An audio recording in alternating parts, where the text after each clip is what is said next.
Let's get right into it. Number 7, strategic silence, the 3-second pause. Ever clap back at an insult and regret it 2 minutes later? Here's the scary part. The second you react on impulse, you hand someone else the remote control to your mood. Rent-free. Stoics start with silence because power lives in the pause. When criticism hits, stop talking for 3 seconds. Inhale through your nose, drop your shoulders and unclench your jaw. Feel your feet on the floor. If it's online, take your hands off the keyboard. Your body is telling your brain, we're safe, so your brain stops treating words like an emergency. Then pick a calm micro-response. Noted. Say more. Okay. Short, flat, no edge. Most people chase a savage comeback. The real flex is making them realize you can't be baited. If they escalate, use one boundary line once. I'm open to feedback, not disrespect. Don't add a speech. Don't over-explain. Silence is your follow-up. In a meeting, pause, sip water, then ask, what specifically should change? With friends, try, if you mean it, be specific. Online, type your reply, wait 10 seconds, then decide if it's even worth posting. Here's why it works. Provokers feed on your reaction. When you don't give it, they either calm down or expose themselves, and you keep your dignity. Number 6, consider the source, filter the criticism. Quick fear question. What if you're letting the wrong people grade your life? Stoics don't swallow criticism raw. They ask who is speaking, because taking feedback from an unqualified, messy person is like letting a random driver grab your steering wheel. Run this 3-check filter. 1, competence. Do they actually understand the topic, or are they guessing loudly? 2, character. Are they fair and consistent, or do they thrive on drama and humiliation? 3, motive. Are they trying to help you improve, or trying to feel superior in the moment? Now respond based on the category. If it's a credible person with useful feedback, lean in. That's helpful. What would you do differently? If it's a provoker, go neutral. Got it, and end the interaction. No essays, no defending, no receipts. And notice delivery. Even true feedback can be wrapped in disrespect. You can accept the lesson without accepting the tone. I'll consider the point, drop the attitude. Real-world test. Would you take money advice from someone broke or relationship advice from someone always in chaos? If not, don't let them live in your head. Their comment is data about them before it's data about you. This isn't arrogance, it's standards. When you choose your sources, the sting drops, and you stop reacting like every opinion is a verdict. Number 5, view from above, shrink the moment. Ever replay an insult in your head at 2 a.m. like it's a trailer for your own humiliation? That spiral is expensive. Sleep, focus, and confidence. Stoics use a reset called the view from above to shrink the moment back to its real size. Ask 2 questions fast. Will this matter in 7 days? If yes, will it matter in 7 months? Most comments fail both tests. Most of the time, it won't matter by next weekend at all. Your brain treats social pain like physical pain, so it screams, fix it now. Now zoom out. Picture the room, then the building, then the city. Everyone is carrying bills, deadlines, insecurities, and bad days. That one person's opinion stops feeling like a verdict and starts feeling like noise. It's a weather report about their mood, not a command for your behavior. Make it practical. Imagine the same insult said about you in 2036. Sounds ridiculous, right? That's perspective. Then choose the calm move. No reply or one flat line. Okay, or thanks for the feedback. If you must respond, respond later. In a group chat, send 1 sentence and mute it. At work, take notes and move on. Zooming out doesn't remove boundaries, it removes urgency. And when urgency disappears, your self-control comes back online. Number 4, respond from your role, not your ego. Quick fear. One emotional reaction can become someone else's permanent story about you. In a meeting, in a group chat, online, people screenshot the meltdown, not the context. Stoics trained a different reflex. Respond from your role, not your ego. When you feel attacked, ask, what's my role here? Professional, parent, partner, or leader? Your ego wants to win. Your role has standards. Pick one virtue to lead with: calmness, fairness, courage, or self-control. Then speak from that.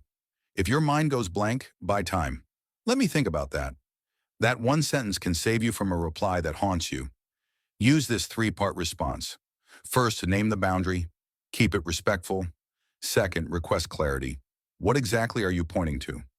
Third, exit if it stays toxic. I'm not continuing this conversation like this.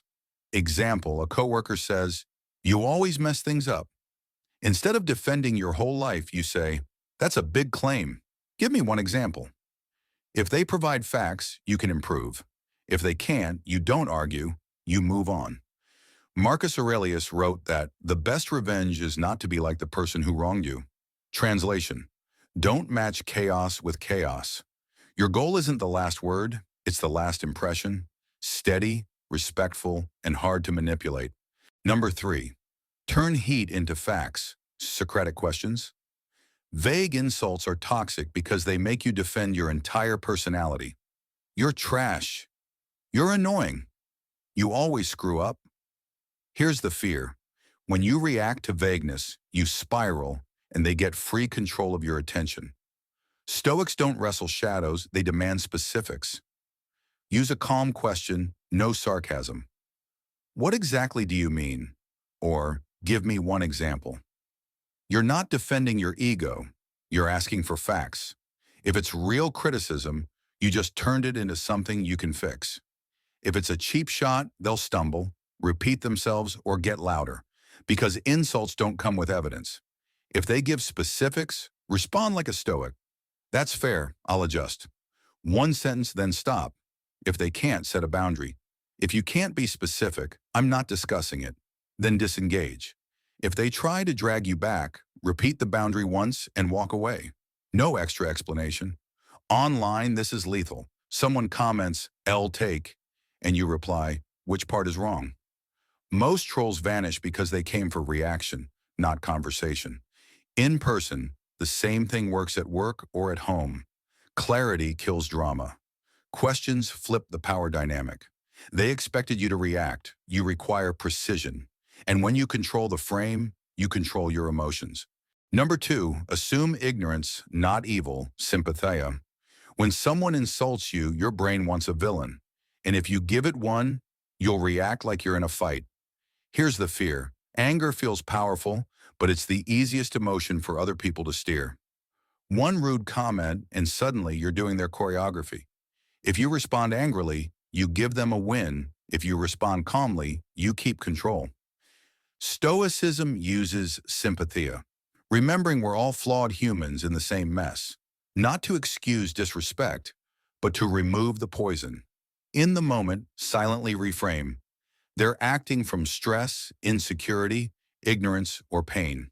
Then add, "I don't have to join their chaos." Make it practical. Imagine what kind of day produces that kind of mouth. Calm people don't need to insult. Confident people don't need to belittle. This keeps you from taking it personally. Now set a boundary without heat. "That was unnecessary," or "speak respectfully." Then leave. You can walk away calm and still keep your boundaries firm. That's the point. Psychologically, this is reappraisal. Change the meaning and the emotion changes. The insult stops being a personal emergency and becomes a signal about their state. Staying calm around disrespect is a flex. It makes you harder to provoke, harder to manipulate, and way easier to respect. Number 1, detach from reputation, stop JADE. Brutal question, how much of your reacting is really you trying to protect your image? The fear is simple. If someone can poke your ego, they can steer your behavior. That's why insults feel urgent. Your brain thinks your status is on trial. Stoicism says reputation is outside your control. People will misunderstand you, label you, clip your words, and move on. That doesn't make it fair. It makes it real. You can't control the story. You can control your behavior. Not everyone deserves an explanation, especially people acting in bad faith. So stop paying for approval with your peace. Rule, don't jade, don't justify, argue, defend, or explain when the person isn't listening. Pick one short line and say it once. "You're allowed to think that," or "I'm not continuing this if it's disrespectful." Then stop talking. Silence is a full sentence. If it's valid criticism from someone you respect, accept it cleanly. Good point. I'll adjust. No self-hate, no excuses. That's strength. Online, this saves your life. One calm reply max, then close the app. Don't feed the thread. Don't write paragraphs to be understood by people who came to misunderstand you. Detachment doesn't mean you don't care. It means you care about the right thing, your character. And when character is your anchor, insults lose their grip. So, which Stoic technique are you using the next time someone criticizes you? Comment it below, like video, and subscribe channel. Thanks for watching.